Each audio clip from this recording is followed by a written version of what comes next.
Good morning, and thank you very much for joining us. I am Iyori Folarin. So the big news, you know it already. In fact, you've been following this thing per second, as we say locally, since Saturday, wee hours of Saturday, when the news first broke somewhere around 2:30 a.m.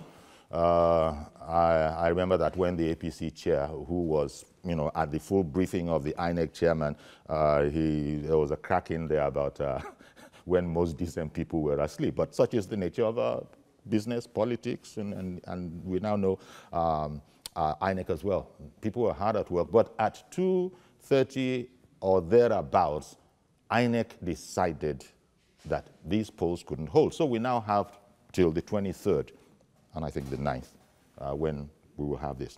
No problem. There's very little more that can be added. But my guest this morning, Mr. Ayo Okpadokun, convener, Coalition of Democrats for Electoral Reform. Good morning, sir, and thank you very much for coming on. Good morning. It's a pleasure to be here. Thank you, sir. And right next to him is Mr. Yemima Kwadeon, strategy and governance expert. Good morning. Good morning, viewers. So here we are. Maybe there's so many aspects to it, and interestingly, the chairman himself moderated the program and put to rest most of the questions that we would have had, whether it was from the chair, the ruling party, or indeed the main opposition, other oppositions, just about the press. Everybody asked their questions. Some of them were a bit confusing. For instance, the chairman of INEC saying that when a lady asked the question, I believe that campaigning would now cease, as it had ceased for the election that didn't happen, but we will still carry out that cessation of campaigning. I don't know. That was a bit of a strange one. But let me go to the core as it concerned, as it sort of reached me. Let me start with Mr. Ayo Okpadokun. The decision of INEC was conveyed around 2:30 a.m., thereabouts, give or take 10 minutes. Wee hours of the morning.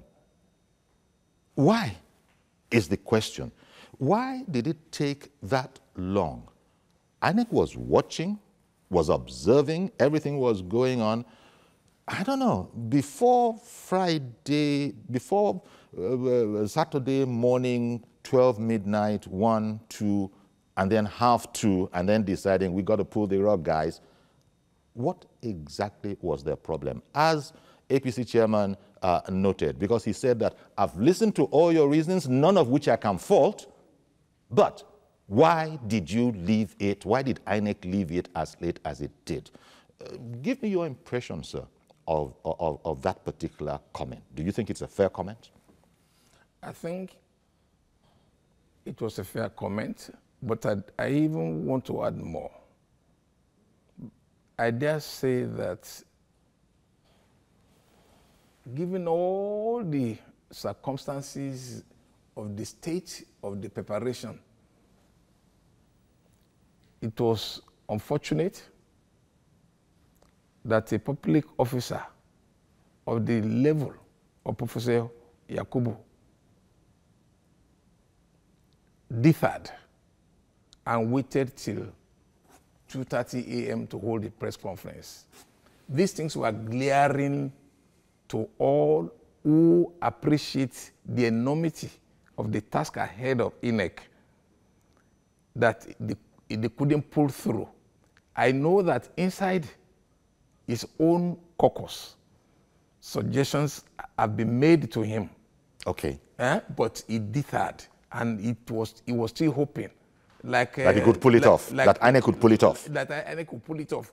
But that in itself tells a poor story of his understanding of the implication of such act on the public. Mm-hmm. And that's why I'm giving a generous sympathy to the Nigerian people who have suffered enormously over this postponement. Okay. Because people had to go. Yeah. We're going to come back to details of it. I'm going to come back to you. But I want to tell you something further. There are a number of segments that you ought to blame for this. That's what I meant, but we're going to come back to that and spend a lot of time on it. Thank you very much, sir. Yemi, your perception of the late announcement, as many people, there's nobody who will not say it was a late announcement. Give me your comment on that. Well, we've heard from Mr. Kwadokun that they dithered, yes, as far as he was concerned. Yes, I totally align myself with Mr. Kwadokun. But I want to take it further, that it is a question of leadership failure.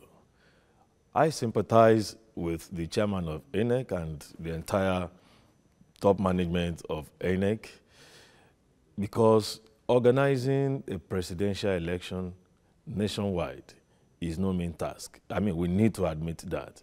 Unfortunately, also, the kind of structure we have in Nigeria is remarkably different from the way it is done in some of the other countries that we cite. In some of these developed countries, you do not have a central election management committee. You have them at the lower levels, at the state level, for instance, taking the case of the United States of America. And so it's easier when, such a task is already delegated, to different states. But in our case, I mean, we've always had this challenge. Now, I called it a leadership failure in the sense that a leader does basically three things. The first one is to set direction. The next one is to align forces. And then the third one is to mobilize momentum. Now, all of these are decision modulated. In other words, the leadership must be able to take decisions, even when they are painful decisions. The issue of wishful thinking or trying to push your luck too far cannot be an explanation, especially with regard to public service issues like a national election. So he ought to have pulled the plug earlier, is what you are saying. Like I said on another forum, the question, the postponement in itself is embarrassing, it's shocking, but it is even more embarrassing and shocking that it came at the time it came. For instance, if you announced, if you are doing, a strategy evaluation and control, because if you are embarking on a project or a journey or a program, there are milestones that you want to ensure, are attained at X, time. And so it must have been clear, like was alluded to by the previous, contributor, that perhaps, I am using perhaps, Mr. Akpadoko was certain, but perhaps, based on my limited contact with people in INEC, it's possible that somebody must have, waved that red flag early on in the week. That we're not going to make it. That we're not going to make it. And then, you see, at the point, leaders get into a quagmire. Oh, we had postponement in 2011. Oh, we had in 2015. Are we going to have again? But it's better to postpone, at an opportune time than to do it at the time that it was done. So for me, it's actually a leadership issue. And I'm happy that the chairman of INEC took responsibility for what happened. But again, taking responsibility is not enough. Will it be able to ameliorate the consequences that flowed from that decision? From that decision. Or from that lack of decision. Because for me, it was was said, it deterred, and it deterred, too long. So, Mr. Kwadokun, were we all in shock then? Because you recall that when the INEC chairman was now, addressing the country, the nation, in fact, the world, because everybody was there, the observers, all the CNN, when he was addressing the world, then speaker after speaker got up and was saying that they saluted his courage. Well, I myself will have my attitude towards that. I regret to say that in spite of my respect for him, that he differed significantly, eroded whatever respect that I could accord to him. Let me put this matters clearly. The Nigerian politicians have the greatest blame over this matter. How is that? And they blame INEC and blame the government in power. They blame everybody but not themselves. The rancorous, manipulated primaries they conducted led to almost over 500 litigations in court. And then INEC already had to comply with 40 court orders in a situation where you had over 90 political parties and 70 of them claim to be running for the presidency.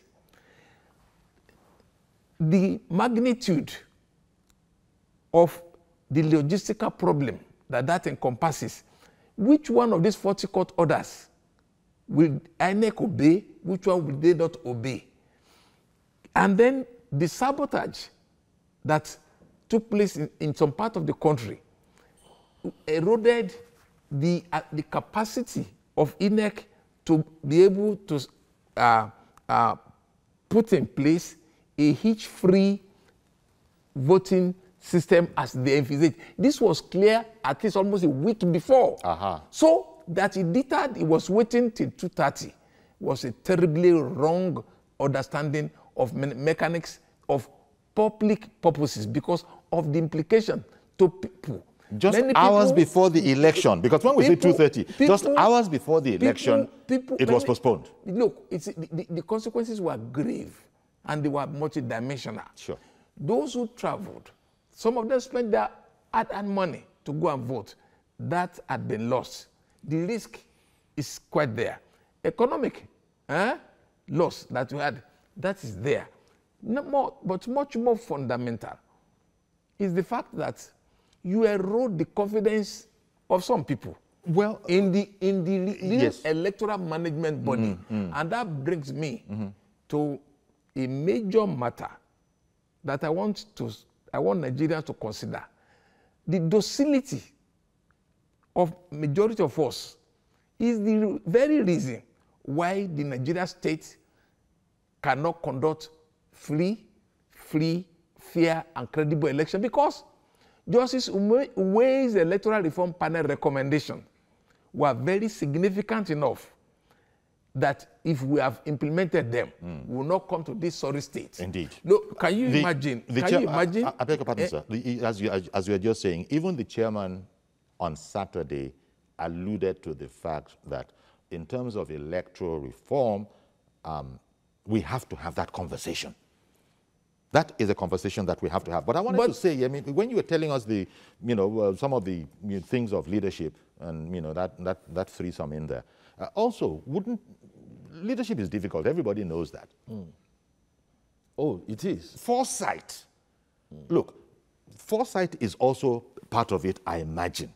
Yes, you're a management specialist and all of that. You're not a spiritual specialist, but still you're supposed to have foresight. You're supposed to be able to read the signs.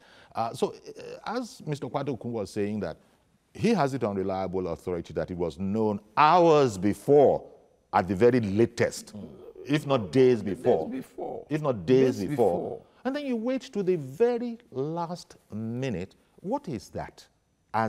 So when people are calling for, the initial reaction was he should resign. He should be sacked, he should resign, he should do all of that.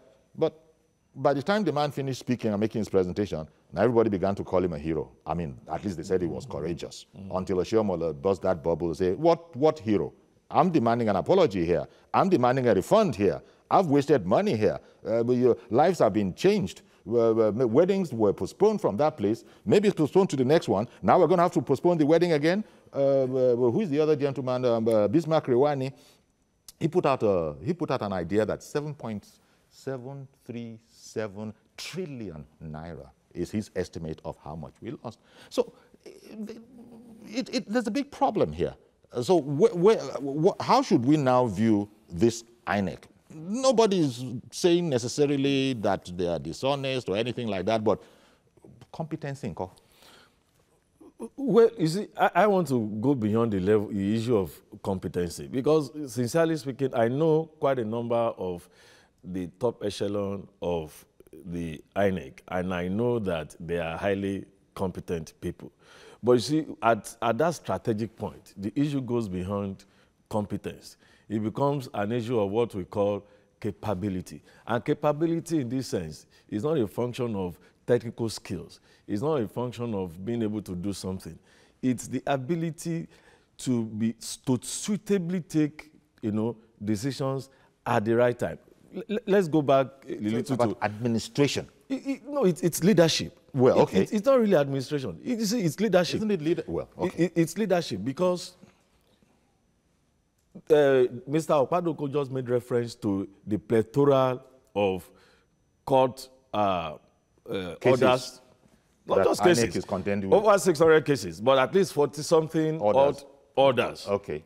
Now, there was also the destruction of over 4,000 card readers in Anambra State.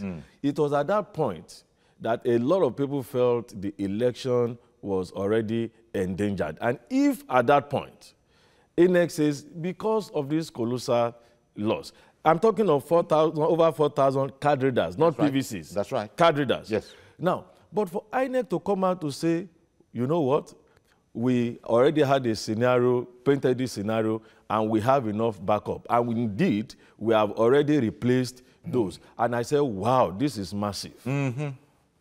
So already the confidence of the people already soared just a few days before the election.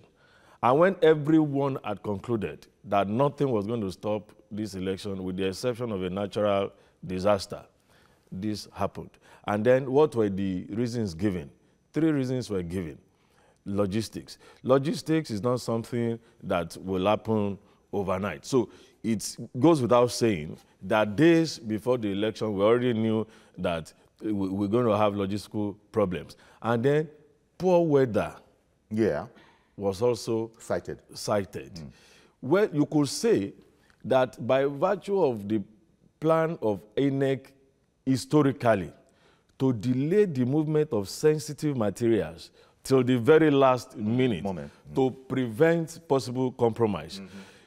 You could say, yes, a 1 day or 2 day, rough weather, turbulent, weather could affect, logistics. But again, in strategy, these are some of the scenarios that ought to have been, painted. After all, in this same country, a bridge collapsed, and in 1 week or under, that bridge was fixed in this same government. So nobody knew the bridge was going to collapse. So what I'm saying in essence is this.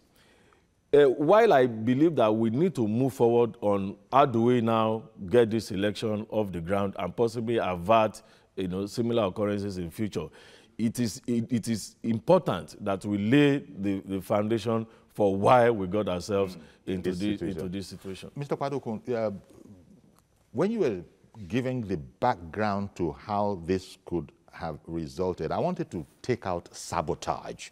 That's an important one. When you were saying that the politicians themselves are. Now, INEC was clearly being sabotaged. 3 fire incidents within 2 weeks, and all that Yemi spoke about was lost. So there was a component that was working against the successful conducting of this election. And it wouldn't have served him very well in the hot water he was in to emphasize on this. But perhaps we can look at it here, that we are not all pulling in the same direction. And in terms of what we're trying to achieve in this country, at least what our leaders tell us politically that we're trying to achieve, we are told that there's a force which is not unexpected that is going to be fighting back. Nevertheless, we are going to push on. Now, enough probably wasn't made of the incongruity of 3 INEC facilities being burnt within 2 weeks and losing so much detail. So we are sabotaging ourselves. Well, let me just not dwell richly on that. In a situation like this, when the stake is highest as it is today, those who imagine themselves as incapable of winning will possibly organize sabotage to make election management impossible and to make a mockery of whatever result get out of it. Indeed. That has been noted, that has been envisaged for a long time. But I want us to have broad mind over this matter. It's much more fundamental than that. You mean the burning of the sensitive materials? It's just a part. It's just a part of making management of election impossible in Nigeria for the success of whatever this election will result. The 2019 will bring out. Some people don't want the election to hold itself. Yeah. Secondly, they fear the consequence because elections have consequences, and they don't want. So they are doing a lot to undermine and to discredit the election. I'm sorry that quite a number of the so-called civil society, because of the grant they secure from these so-called Western countries, they are their agents here.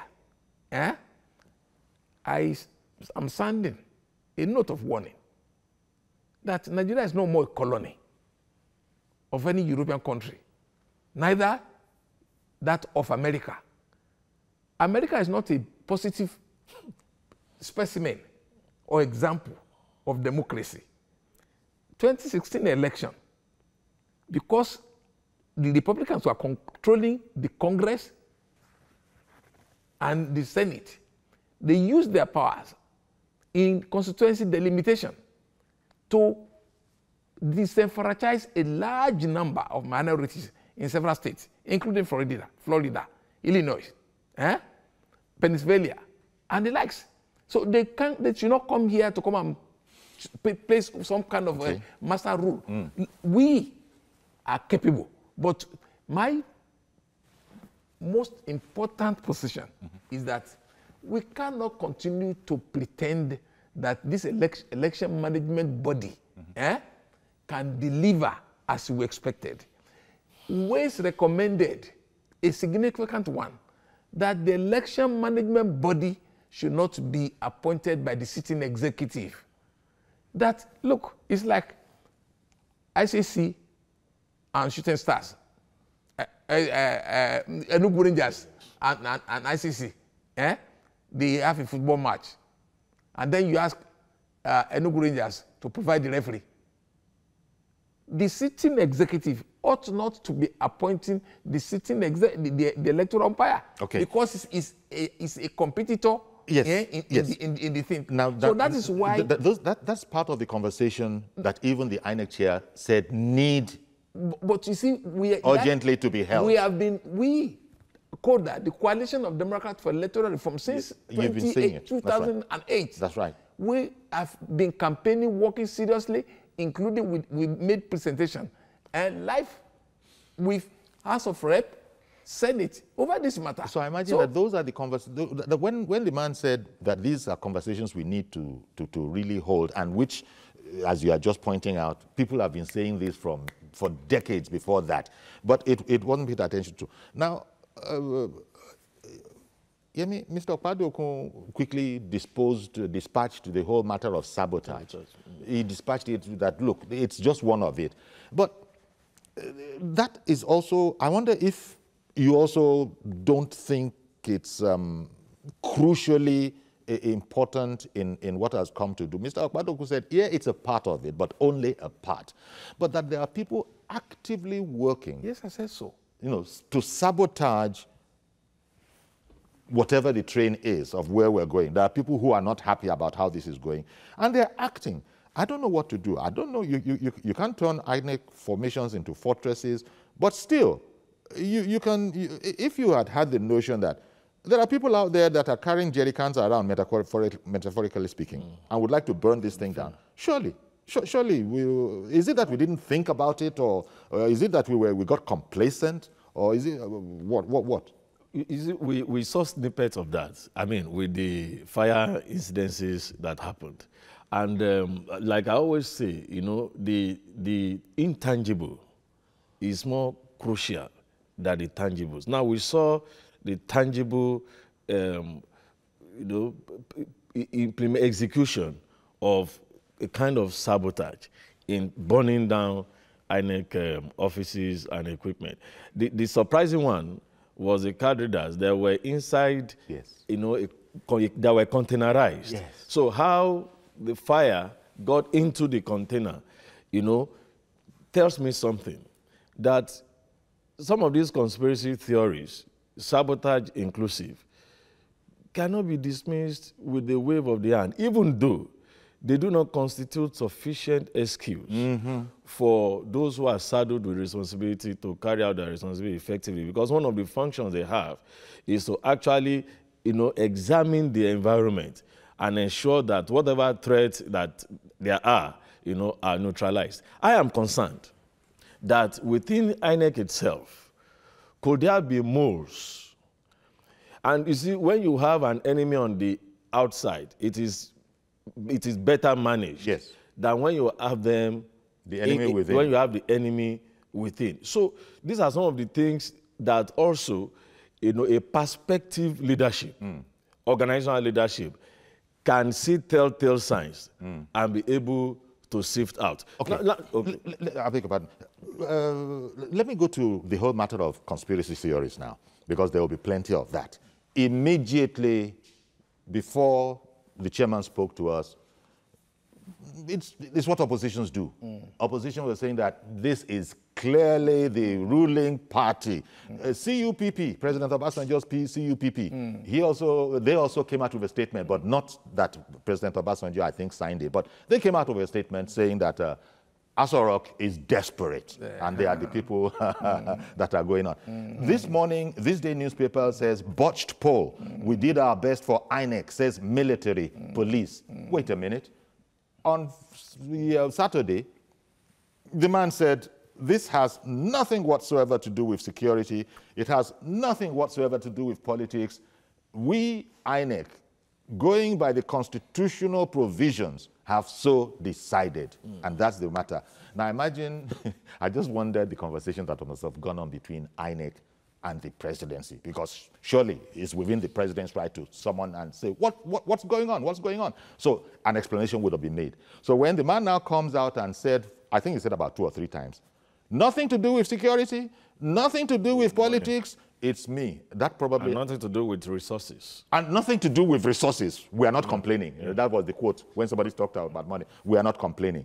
So it's like, but in spite of that, we did our best for INEC says military police. Why is anybody asking military or police anything when the man said on Saturday that this thing doesn't concern any of them?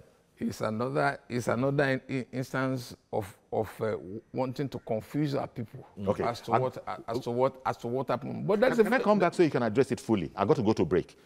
Forgive me for that. Please stay with us. We'll be right back, and of course we'll include your calls. We certainly will on a day like this.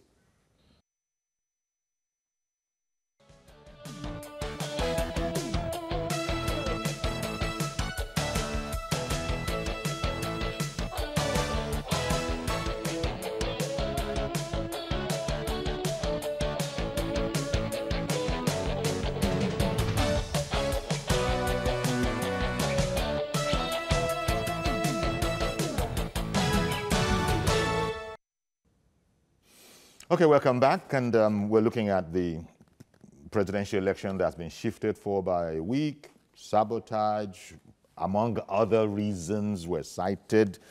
And the chairman of INEC had said that he would address us at 2 o'clock on Saturday. I think it was a little later than that, but I am clear in my mind, I don't know, that he would have had to report to the presidency first. He got to explain. So whatever the explanation was, I'm just trying to imagine in a creative sort of a way what was going on there. So Mr. INEC, what the hell is going on? Would have said what he said. Oh, is that the way it is? Now go there and tell them. Just go there and tell them, we have nothing to do with this, because when the man arrived and said, this has nothing to do with the security, nothing to do with politics, everything to do with us and our judgment and our assessment and our competency, constitutional competency, we have taken this action. That was interesting. Mr. Kwadokun, what would you comment about that? Because, and I ask this against the backdrop of, what is this, something theorists? Conspiracy the conspiracy theorists. Well, I think you were going to relate to the headline that was saying that not military, not police. And I said, what didn't concern military and police after they had told us on Saturday that those people were not concerned? I'm saying that it is another instance of wanting to confuse our people as to the real and fundamental nature of what led to the botched primaries. I'm clear in my head that Nigerian state the botched primaries that were held before. No, this one. Oh, this election. This election. Okay, you said primaries. Yeah, but the election. Oh, okay. But you see, I've spoken about the rancorous, manipulated primaries of the political parties that led to a lot of struggle and bad blood amongst them. And they negotiated their way to the courts. And the court were given different rulings. For example, in Zamfara, there was about 3 or 4 different suits filed. Some were filed at the state high court, some were filed at the federal high court. I mean, what we were putting before the election management body called INEC are not the best. We are not helping them to be able to perform and even excel. But I'm saying it is not their fault. The only error that Yakubu made was the fact that he deterred till that time. He should have done it earliest on. Okay. But I'm saying that it's even much more than that. How do we go about a situation where we can conduct an election that is free and fair? The Nigerian army, in their bid since 1966 when they took over, to have total control of our lives, decided to hold everything in their hand, centralized everything. It was not so in the First Republic. Okay. So what... no doubt these are going to be part of the conversation. No, let's talk about it here now to assist our people to understand what is at stake. In the United States of America, you don't have that kind of central body. So that if anything happens at the state level, that will not disturb the election in other parts. But Nigeria is too large a country. But we've always known this. So, it's just the will to do the right thing. It's not there. It's not there. That's what I'm saying. I said the Nigerian state is not ready to conduct a free, fair, and credible election. At this moment. At this moment, and Nigerian people continue to exhibit their docility by not ensuring that they force the government to accede to the popular will of the people. Yeah, I mean, the conspiracy theory, or the man went to Asoro, clearly would have explained what was going on there. After that, he came to the public square, so to speak, and then told us about it. You could, when all the stakeholders began to speak, as I said at the very beginning, it was surprising, considering that they've been asking for his head, and everybody began to say about how brave he was, how his courage was saluted, and how all of that. As I said, until APC came around and said, you know, we're demanding an apology. Not only that, whatever, we've wasted money and all of that. The conspiracy theorists who are saying that Nah, this is not very much. It's not very much the way it looks. Can we expect that? That's to be expected anywhere. Oppositions around the world will come and try to poo-poo whatever logical ideas are being floated. Yes, and at the risk of being labeled, a government apologist, or an AP, because it's partisan, an APC apologist, I have examined some of those conspiracy theories. For instance, somebody said, a few people have said, held the presidency or the party of the president responsible for the postponement. And it's a possibility. But then when you now look at what is the benefit, when you look at the cost-benefit analysis, you want to say it will have been the most stupid thing to do if actually the presidency or the ruling party instigated this. Why? The postponement is just for 1 week. What do you intend to achieve in 1 week? The last time we had a postponement in 2015, we had it for 6 weeks. And there was a plausible reason for it, security.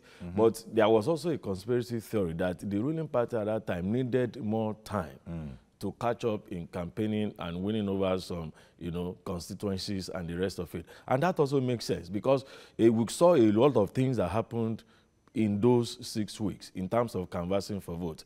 But for me, I think those who should feel the pain more, the pain of the postponement more, should actually be the ruling party and the president, because naturally, simple minds and those and the opposition will naturally gravitate towards the thinking that it's actually the government that influenced, the postponement. So on that note, I do not want to believe that. But we also started seeing conspiracy theories on the other side of the coin.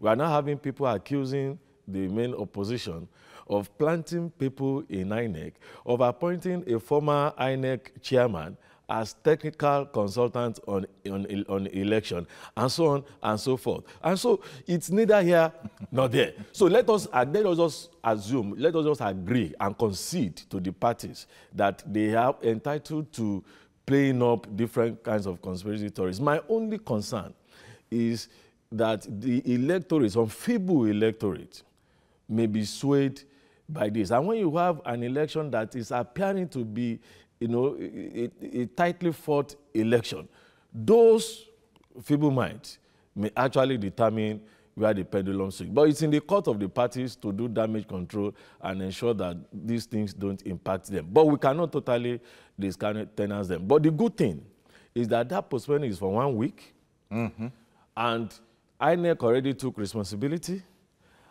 I can only encourage Nigerians and all stakeholders in the electoral business to try to reawaken, the interest, of the Nigerian people. But I can tell you for free that I know some of my friends who traveled for the election, who are on their way back, who are already back in Lagos to continue their businesses, and they're not traveling back for the election.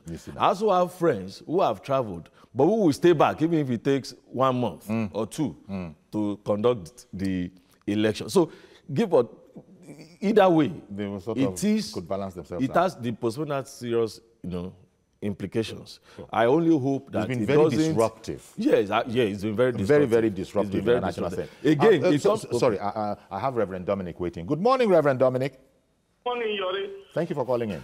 Good morning, the Daddy dear and Yori. Thank you. Okay. Yes. Let's go to the point straight. Sure. Yori, I want to disagree. With it, Daddy there. Okay, Mr. Padoku. Okay. On this point. Let's take an example. Let's take a scenario. Let's say a Briton is the chairman of INEC. Let's say we take a British man to become chairman of INEC, so he will be impartial. Will he stop the people who burn down materials in Plateau? Will he stop the burn down of Calvida in Anambra State? The problem of our election here, if you bring Angel Raphael and Angel whatever to conduct election, as long as myself, and the politicians do not allow to play within the room, nothing will happen. The postponement on Saturday, I called one of our friends who called to this line by 10 p.m. I said, if this election have to hold tomorrow, it will be a miracle. Because in Anambra in particular, They brought 4,000 plus card reader. It will take you 6 days to configure it with 200 staff. Yes. And they brought it either Wednesday or Thursday. How will that happen? In Plateau, all the whole pile of papers were burned down. I didn't know how they put it overnight. And other things. There's no way this man could hold election. My only gloves against the chairman is this. If you have economic experts, they could have told him, it's better we announce this election on Thursday. So we will not stop the business on Saturday. We will stop politicians to mobilize their people on Friday night with billions. PDP mobilize with billions. FPP mobilize billions. Some little parties did their own. Do they consider economic implications to wait for 2:30? The issue here is not INEC. The issue here is not security. The issue here is the whole Nigeria attitude. Until our attitude change, we cannot have free and fair and credible elections. Thank you. Thank you very much for calling in, Dominic. Very interesting perspective. Like Mr. Padokun, he's blamed Nigerians. But he has not blamed Nigerians. He said it's our attitude. Okay, that's this last statement. Yes. But he is disapproving of the fact that I said politicians are much more responsible for the crisis we have at hand. Desperate politicians. Okay, with all the instructions that INEC has to embrace. That's one. Who are the ones who organize the setting of fire of INEC offices in Plateau, in the eastern part of the country? Who are the ones? They were fellow Nigerians. Fellow Nigerians. Politicians. The politicians. Anyone who has no business with politics will not do a thing like that because it's of no use for him. So please, let us put the blame where it probably belongs. And then okay, one moment, sir. Mazi Okoroafo in Arochukwu, good morning. Good morning, sir. Good morning, our guests in the studio. Yes, thank you. Good morning, sir. Honestly speaking, you see, I've been saying this election in Nigeria is based on two factors. One, power. Two, money. Now, let's take it this way. I agree that the mistake I would even occurred the West is just like a pregnancy that was aborted. But what Nigeria should do is, those people that have traveled, like what your Hannah said, I was very happy that all the Igbos that travel down east, they should hold on and try and do what? And cast their vote before they go back. It's a welcome. But the question now is this, that Nigeria should try as much as possible. Agreed. The mistakes have been made. People have been saying, but the issue that people should not be discouraged. Because the problem I have in Nigeria is that when something happens, you see everybody giving clauses, say A, B, C, D answers, and at the end of the day, the number will do what? We just as if it's just a equation coming down. People should try as much as possible. That fear they had before, that is last week, they should use it this week and try as much as well. And this is an opportunity that those people that have gone back to their respective, they should now do what? Try and educate the people down there and see, this is how you are going to vote. It's not any mistake, anything that happened, the people say, God, well, let's say God. But to go back now, try as much as possible. They are already there in their own domain or their own community. Educate the people because it will help us, not only helping us to vote by coming Saturday, at least, but future. Because the future that matters, and it's also a lesson to our youth. Those of them that went and were about that God will touch their mind, they will change and think positively for this country. Nigeria is our country. We have no other place to go. If we destroy this country, I doubt who will accept it or accept us in any nearby country. Thank you very much. Have a blessed day in Lagos. Indeed. Thank you very much. Again, the point has been made. Mr. Padokun has said that as far as he's concerned, INEC was caught dithering. They should have called it before they did. Yes, Yuri, but then another benchmark that seems to me to be of greatest concern is what happens hereafter by the conduct of our desperate politicians and many of the so-called commentators condemning public institutions, particularly the INEC, in this matter. What happens if you discredit the election itself? Who is the beneficiary of that? Who is the beneficiary? Because you might imagine that your party may not win. But what if your party wins? And then but already you have discredited the election management body, and then you have discredited the results that will be announced by them. So it does not pay us to discredit public politicians, public institutions, and those who administer them. Under any circumstance, Professor Yakubu is a man of consequence that ought to be respected. And the fact that we had accepted this job, I feel for him. And then, but you know, Nigeria is managed on a fire brigade approach. That is how our government is run. Our policies are on fire brigade approach. Although I must remind you that you said that only Olympics. When we finish Olympics this year, until the 4 or 5 months to the next one before we start gathering our people. All right. One football match. Mr. Odedei in Ikeja, good morning. Good morning, Uncle. Good morning, sir. Thank you for calling in. Good morning. Good morning. Good morning. Good morning. Please go ahead. Hello. Oh, did we lose him? That the elections have to be postponed. I agree with INEC that says that it's not about the security issue.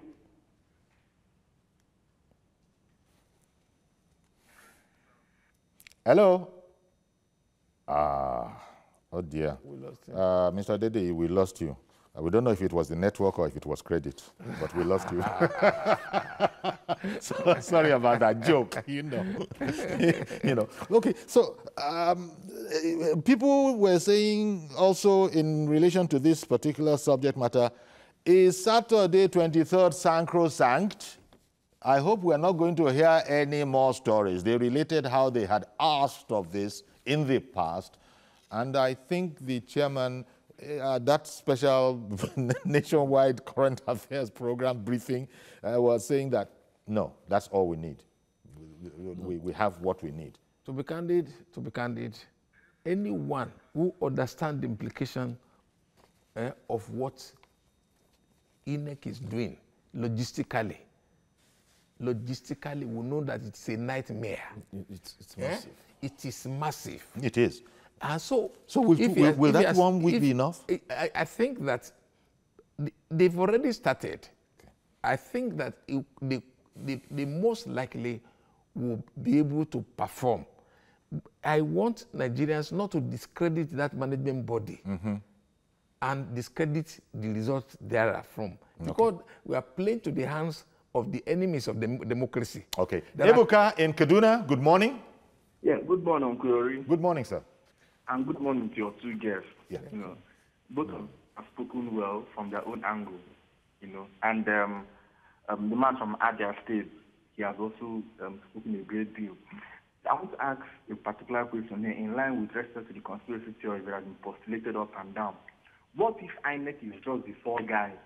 There was a prior agreement that prevailed on INEC that INEC should be the fall guy, because in time past, Nigeria has been a country where the proper heads don't know if things go wrong for unexplained reasons.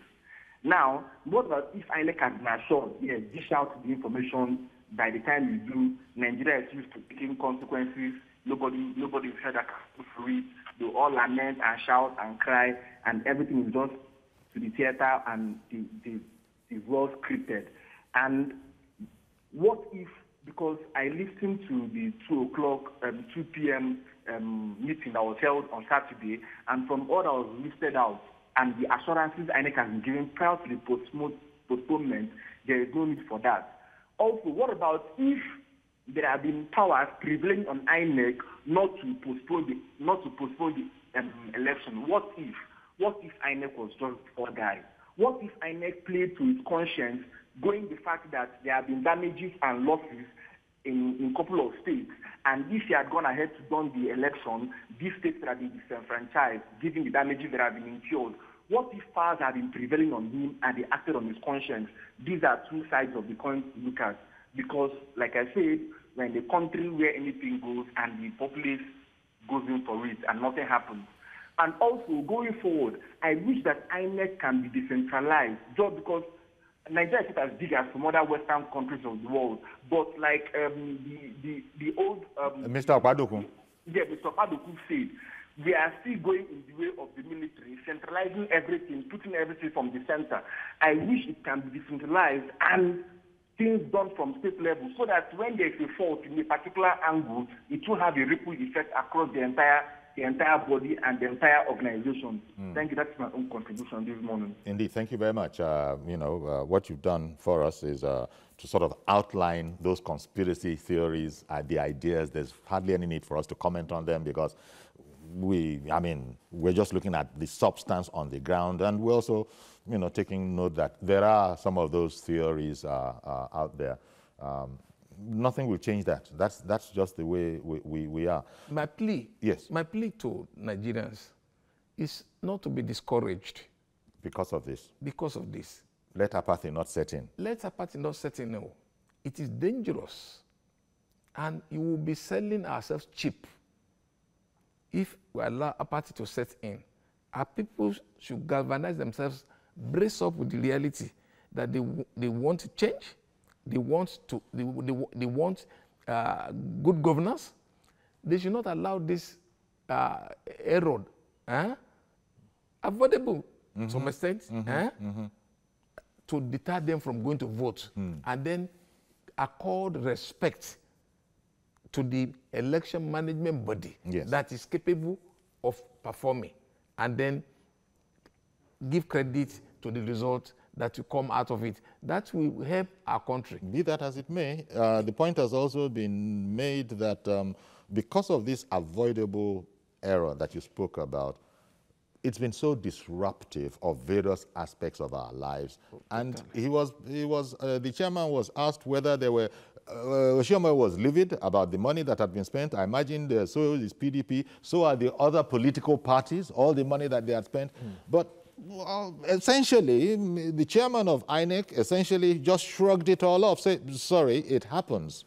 Well, for me, whatever the political parties have spent pales into insignificance if you compare it with the general sense of loss of the average Nigerian. Some even feel embarrassed. In actual fact, I was contemplating something one we even consider crazy, that at the end of the day, the real heroes of this election, when it is eventually successfully held, are those who had to put off, weddings, ceremonies, and who had to put it off again for this election to hold. For them to even know that, okay, this country recognizes, their sacrifice. And in as much as they are anonymous as it is, they are, critical and important. Charles in Ojo, good morning, sir. Yeah, good morning, Uncle Yori. Thank you for calling in. Yeah. Can't believe that. Can't believe that. And I was going to quickly add. Because as you are adding it, it is because we are rounding up. Yes, I was, okay. As a mark of closing thought, I am not too much concerned really about the very loud noises I hear about, people may not vote again and the rest of it. It might affect a tiny segment. But most of those who have cried loudest in my vicinity, when I ask them if they are going to vote, whether they have PVCs, they don't. So those who are really committed to voting will find a way to vote. There may be a percentage of them, a small percentage, that will find it impossible to go back to vote. Not because they don't want to, but because of the cost. So I think that the parties should also work on this, on their supporters. Closing thoughts, Mr. Padoku, people should not be discouraged. People should not be discouraged. We should still go out and vote. And then let us accord respect to the election management body, and so that whatever the result they bring forward will be credible and will be acceptable. All right. And I wish, and I'm demanding that the international community, the international election observers, should not intrude. They should not come and impose their will on us. We are capable of managing ourselves. Thank you very much, Mr. Ayo Padoku, convener of Coalition of Democrats for Electoral Reform, and to you as well, Mr. Yemima Padiron, strategy and governance expert. Thank you both, gentlemen, for sharing your perspectives. And that's our program. Please join us tomorrow for a fresh edition. I am Yori Folani. Bye-bye for now.